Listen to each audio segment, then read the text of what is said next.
Do my makeup, beginner edition. A lot of requests for a beginner makeup video. So let's start moisturizing our face. You could use any moisturizer. I use Nivea. If you're a beginner in makeup and you don't know anything about makeup, feel free to ask me whatever questions you'd like and request any video because I'm here to help.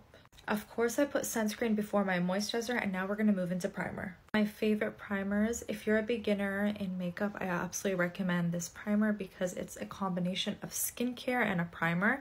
It's good for dry skin, oily skin, and it grips your makeup and it just makes it last all day. Primer just makes your makeup stick. It's like a base for your foundation or concealers. Now it's time for foundation, but before foundation, I have a secret that I'm going to show you guys how to get glowy skin. Buy this 4-in-1 Illuminator glow stick from the drugstore. It's basically a 4-in-1 foundation, highlighter, and concealer, and all you should do is just blend, and it gives a beautiful base. You don't even need to put foundation, honestly, after this, but this is something that's really going to enhance the glow in your skin. You can also blend it with your fingers. It blends like a dream. Look at the perfection that I gave to my skin. It's called the Maybelline 4-in-1 Perfector.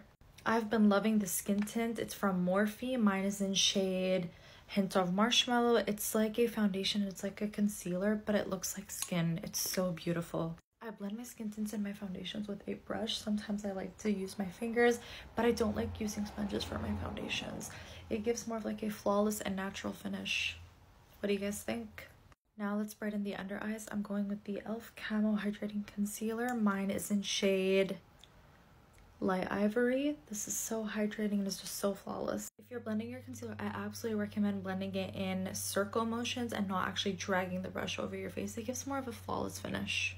Also, to get less cakey makeup, don't straight put concealer on your eyelids. Just use the leftovers from your face and just dab it on your eyelids just so that there's no discoloration between your eyelids and your face. Know how to do your brows. It's the perfect timing. Laminated brows and fluffy brows are in, so all you need is some gel and just lift your eyebrows, and no matter how messy they look, they're still pretty in and they look fluffy and laminated. This Kosas one is really good too because it doesn't give that like sticky residue. It's time to set. Also make sure before you guys set you don't have any creases under your eyes. I like to use a brush because it goes deep in and it soaks any excess. I'm using the Huda Beauty Baked Powder. It's the best. Don't put setting powder in every single area in your face. Just put it in the areas where you feel you get very oily. More of an easy look. I love going in with powder bronzer and just distributing it all over my face. I don't like to use contour because it's too heavy. I like to use bronzer for more of a light finish. Some blush on the apples of your cheeks. I'm using the one from Beauty Counter. I added some mascara. Now I set my makeup.